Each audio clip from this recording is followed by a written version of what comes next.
Good morning students. आज हम लोग पढ़ने जा रहे हैं लेसन द होम कमिंग, जिसके राइटर हैं रविन्द्रनाथ टैगोर। और हम लोगों ने पढ़ा था कल कि ये कहानी है एक लड़के फटीक चक्रवर्ती की, जो अपने गांव से कोलकाता जाता है अपने मामा जी के यहाँ रहने। तो उसकी लाइफ में क्या चेंजेस आ जाते हैं ये हम लोग देखेंगे। उसके अंदर जो होम सिकनेस है, अपने घर वापस जाने की जो उसके अंदर फीलिंग है, वो इस लेसन में बहुत अच्छे से डिस्क्राइब की गई है। क्योंकि हर बच्चा अपने घर में ही रहना चाहता है, अपने माँ बाप के पास ही रहना चाहता है, और उससे जब उसका ये राइट छिन जाता है तो उसको बहुत अनकंफर्टेबल महसूस होता है। उस बारे में ही ये स्टोरी। तो चलिए अब हम लोग पढ़ते हैं इसके आगे जहाँ तक कल पढ़ा था। Makhan only move to a more comfortable position. सब बच्चे माखन को उस लकड़ी के लट्ठे से हटाने की कोशिश कर रहे थे, लेकिन माखन अपनी जगह पे बहुत आराम से बैठा था। Now if Phatik was to keep his regal dignity before the public, it was clear he ought to carry out his threat. और अगर फटीक को अपनी सम्मान को बनाए रखना है पब्लिक यानी इन बच्चों के सामने, तो it was clear he ought to carry out his threat. तो ये बात स्पष्ट थी कि उसको जो अपनी धमकी उसको पालन कराना था, उसको दिखाना था कि वो माखन को भी गिरा सकता है। But his courage failed him at the crisis. उसने प्रयास तो किया, हिम्मत दिखाई, लेकिन आखिरी समय में उसकी हिम्मत जवाब दे गई, वो उसको गिरा नहीं पाया। हिज फर्टाइल ब्रेन, लेकिन उसका दिमाग बहुत तेज था, उसमें बहुत फर्टाइल ब्रेन नहीं, बहुत आइडियाज़ आते थे। How were rapidly side upon a new मैनोवर। तो उसके दिमाग में एक जल्दी से एक नई ट्रिक आ गई, विच वुड डिसकम्फिट हिज ब्रदर, जिससे वो अपने भाई को एम्बैरेस कर सकता था, परेशान कर सकता था, एंड अफोर्ड हिज फॉलोअर्स, और उसके जो समर्थक थे, वो जो बच्चे उसके साथी थे, एंड एडेड अम्यूजमेंट, और उनको और मनोरंजन भी हो सकता था उनके साथियों का।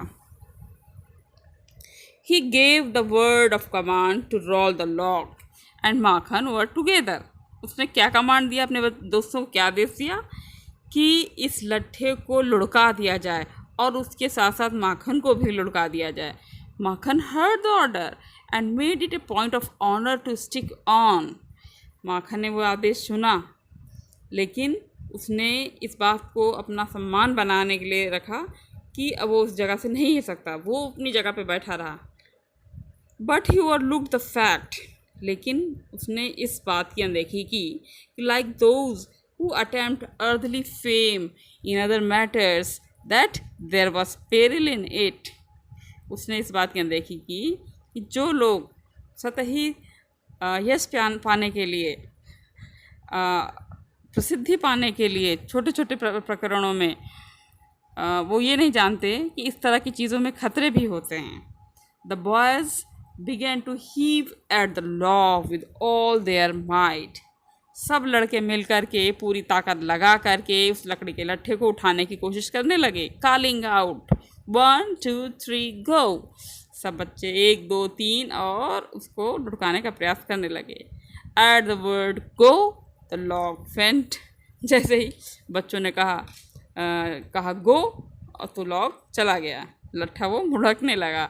And with it went Makhan's philosophy, glory and all the other boys shouted themselves hoarse with delight। जैसे ही मक्खन लुढ़कते हुए लट्ठे से गिर पड़े, सब बच्चे उसको देख के आनंद से हंसने लगे, ठहाके मार के। But fatigue was a little frightened, लेकिन फटीक थोड़ा डरा हुआ था। ही न्यू व्हाट वाज कमिंग, क्योंकि उसे पता था अब इसके बाद क्या होने वाला है। And sure enough Makhan rose from mother earth blind as fate and screaming like the furies। और माखन धरती माँ से उठा blind as fate, बिना कुछ देखे, जैसे कि भाग्य होता है, and screaming like the furies, और बहुत तेज आंधियों की तरह चीखते चिल्लाते हुए वहाँ से गया। he rushed at fatigue and scratched his face। वो फटीक के पास दौड़ के गया और उसका चेहरा नोच लिया। एंड बीट हिम, उसको पीटा, एंड किक्ड हिम, और उसको लातों से मारा।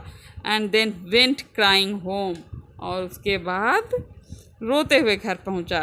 The first act of the drama was over. इस तरीके से उस नाटक का पहला भाग समाप्त हुआ। तो तो बच्चों आज हम लोग इतना ही पढ़ेंगे, कल इसके आगे पढ़ेंगे। Thank you.